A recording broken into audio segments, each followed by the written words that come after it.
আসসালামু আলাইকুম এভরিওয়ান, কী অবস্থা সবার? কিছুদিন আগেই আমি চলে গিয়েছিলাম নারায়ণগঞ্জের সোনারগাঁ জমিদার বড় সর্দার বাড়িতে।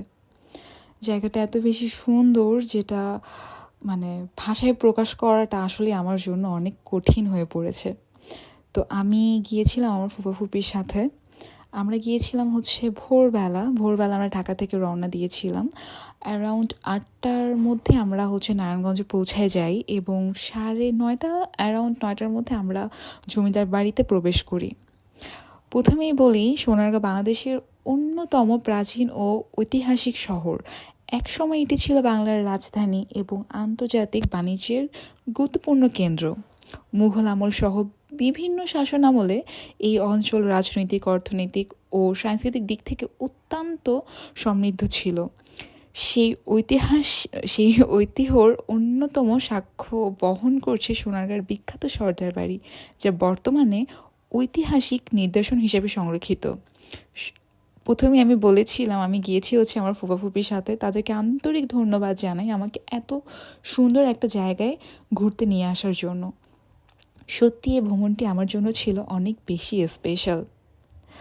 আর সত্যি বলতে জায়গাটির সৌন্দর্য এত বেশি যে ভাষায় প্রকাশ করা আমার জন্য আসলেই কঠিন। চারিদিকে প্রাচীন স্থাপর ছোঁয়া, রাজকীয় পরিবেশ এবং অতীতের নিঃশব্দ স্মৃতি যেন এক অদ্ভুত অনুভূতি তৈরি করে। এবার আসি জমিদার বাড়িটির ইতিহাস এবং স্থাপনা সম্পর্কে। ধারণা করা হয় 19 শতকের শেষভাগে ধনী জমিদার পরিবার এই প্রাসাদটি নির্মাণ করেন। স্থাপনা অত্যন্ত দৃষ্টিনন্দন এবং এতে ইউরোপীয় ও উপমহাদেশীয় নকশার সুন্দর সমন্বয় দেখা যায়। বড় বড় খিলান, আলঙ্কিত বারান্দা, উঁচু ছাদ, প্রশস্ত আঙিনা এবং কারুকাজ খচিত দেওয়াল এ প্রাসাদকে রাজকীয় রূপ দিয়েছে। ভবনটি এমনভাবে নির্মিত যে প্রাকৃতিক আলো বাতাস সহজে প্রবেশ করতে পারে, যা সেই সময়কার স্থাপত্য দক্ষতার অসাধারণ নিদর্শন। একসময় এই প্রাসাদটি ছিল জমিদারদের বিলাসবহুল বাসভবন। এখানে জমকালো অনুষ্ঠান, সামাজিক সভা, অতিথি আপ্যায়ন এবং সাংস্কৃতিক আয়োজন হতো। জমিদাররা এখান থেকে তাদের প্রশাসনিক কার্যক্রম পরিচালনা করতেন। ফলে এটি শুধু একটি বাড়ি নয়, বরং একটি সামাজিক প্রশাসনিক কেন্দ্র হিসেবেও গুরুত্বপূর্ণ ভূমিকা পালন করেছিল। কিন্তু সময়ের পরিবর্তনের সাথে সাথে জমিদারি প্রথা বিলুপ্ত হয়ে গেল। প্রাসাদটি ধীরে ধীরে পরিত্যক্ত হয়ে পড়ে এবং অবহেলায় ক্ষতিগ্রস্ত হয়। পরবর্তীতে সরকারিভাবে সংরক্ষণ এবং সংস্কারের উদ্যোগ নেওয়া হয় এবং এটিকে ঐতিহাসিক স্থাপনা হিসেবে পুনরুদ্ধার করা হয়। বর্তমানে এটি লোক ও কারুশিল্প জাদুঘরের অংশ হিসেবে ব্যবহৃত হচ্ছে।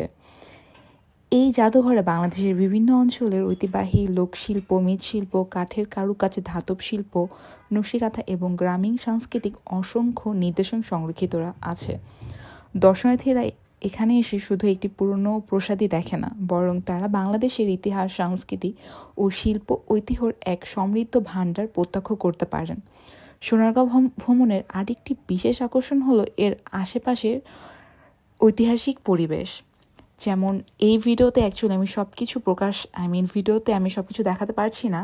আমার নেক্সট ভিডিওতে আমি পানামনগরের সম্পর্কে কিছু বলবো, কারণ এক ভিডিওতে এত কিছু আসলে দেখানো সম্ভব হয়ে ওঠে না। আর আমি যেহেতু সকাল সকাল গিয়েছিলাম, তো প্রাসাদটি ফাঁকাই ছিল, তো সেই জন্য ঘুরে ফিরে অনেক মজা করতে পেরেছি। অনেক ফটোশ্যুট করেছি, অনেক স্ন্যাপ নিয়েছি, অনেক থাকে না আশেপাশের এরিয়াগুলো খুব ভালোভাবে এক্সপ্লোর করতে পেরেছি। আর সোনারগাঁও সম্পর্কে আরও কিছু জানতে চাইলে অবশ্যই আমাকে ইনবক্স করবেন। আর ভিডিওটি ভালো লাগলে অবশ্যই লাইক, কমেন্ট, শেয়ার করবেন। আর ভিডিওটি যদি আপনি ইউটিউবে দেখে থাকেন, অবশ্যই চ্যানেলটি সাবস্ক্রাইব করবেন। আর আমার মতো কারা কারা ট্যুর লাভার আছে অবশ্যই জানাবেন। আর এই যে দেখলেন, এখানে অলরেডি আমাদের সাথে একজন ট্যুরিস্টও ছিল। আই ডোন্ট নো তারা কোথা থেকে, কোন কান্ট্রি থেকে এসেছে। তো তারাও অনেক ঘুরে ঘুরে দেখছিল, তারাও প্লেসটা ভালোভাবে এক্সপ্লোর করার ট্রাই করছিল। ভালো থাকবেন সবাই, আমার জন্য দোয়া করবেন। আল্লাহ হাফেজ, বাই। সবার কাছে দোয়া চাই। আজকের মতো ভিডিওটি এখানেই শেষ করছি।